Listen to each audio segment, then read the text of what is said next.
Yeah, there it is. It is the upper. I got this one. I got this one because you're the hitter this time. Okay, yeah. All right, so I got to play host. I love this. Brian Kenny's Anytime. getting ready to hit.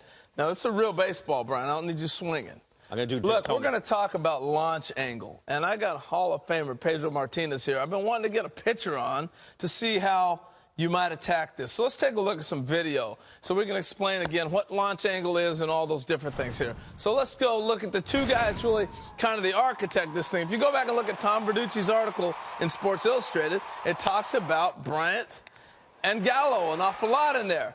And you can clearly see by the angle in which they're taking this swing right here, Mr. Gallo, that this is kind of what launch angle is. And I love these two examples because these guys are, what, 24, 25 years old, Brian? Something like that? So this is really the new revolution, the perfect age of the 25-year-old, 24-year-old who's gone through travel ball. And this is the generation that we're playing in right now. So as you see, Mr. Bellinger, 21-year-old Rookie of the Year last year, and now he's going to be playing age 22 season. You like that, Brian? Nice. I am hosting this like Brian Kenny. All right, so that's what we're talking about with launch angle.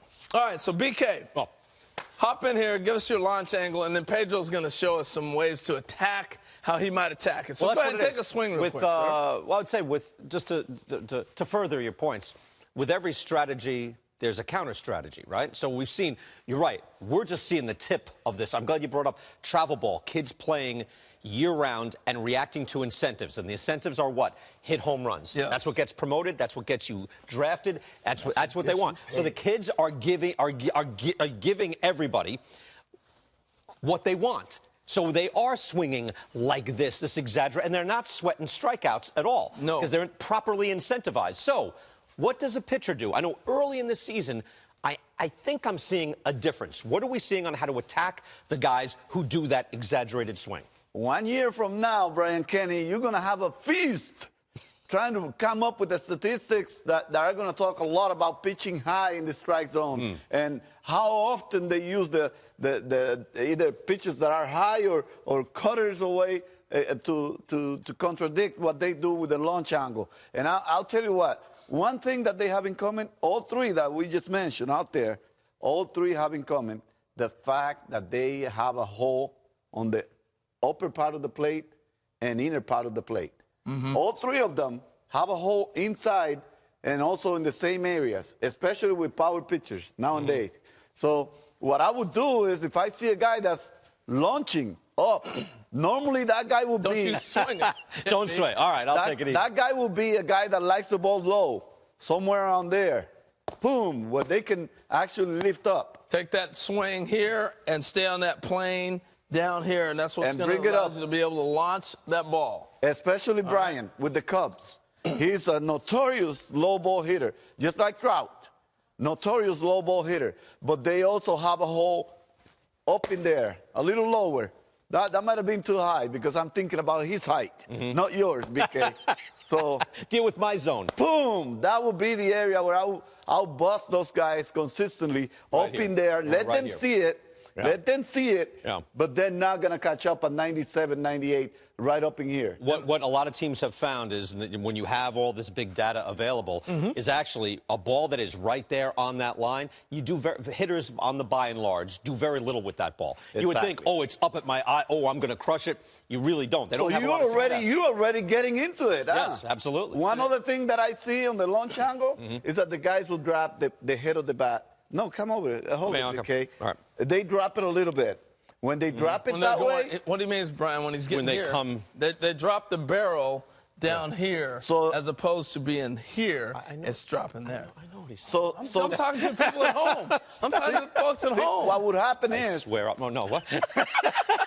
Guys that have a very good cutter or sharp slider, what they would do is take advantage of that black away, throw you a pitch that looks like it's going to be here and start rotating away from your power alley. So they're going to see a slider right here that's going to look like a fastball. And by the time they start swinging or making contact, that ball is going to be going away from them. So what I would do is I will spin a lot of balls. I was really good at cutting the ball that way against the power of those guys that are launching up. That's what I would do. Quarters away. let's see you frame a pitch. And fastballs open in. That's what I would do to you. Nice. See, here's the thing I find real interesting, and Pedro, you can come on in and turn around and face folks at home, is that what I'm finding, Brian, with launch angle, this isn't really anything new. It's just that the guys are doing it all the time. No, launch angle was 3-1, 2-0. I'm getting a pitch I can drive, I can launch. No, but this is a whole different mindset. Oh, I This is a totally whole agree. different But no, mindset. my point is that swing was one that you would take on a 2-0, 3-1 pitch.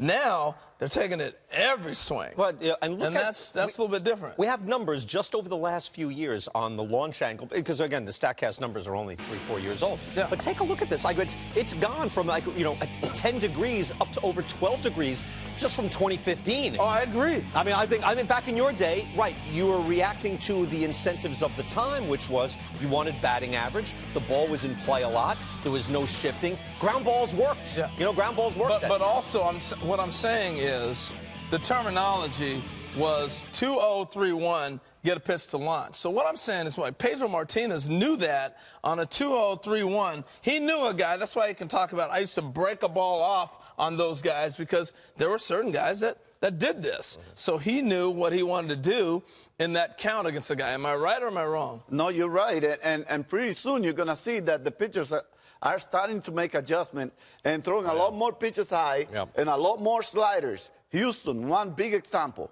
They keep the ball up and they throw you sliders. Yeah. Very consistent about throwing breaking balls. It's because of the same thing. You saw Judge struggle for one period of time last year. A lot of sliders. A lot of sliders away Bellinger from him. in the World and, Series. And fastballs up in here. Scherzer, 8. Poor Bellinger. I mean, in the first 3 or 4 times they met, because he could do both, up in here and down in here. And every guy that we highlighted today in those videos has the same characteristics that say that they have a hole inside and low and away. All right, let me see your swing. Let me see your swing. I think did I have any holes in my swing? No, man. It was Let me see. Can I do this? I want to do the Jim Thome. That's the Babe Ruth.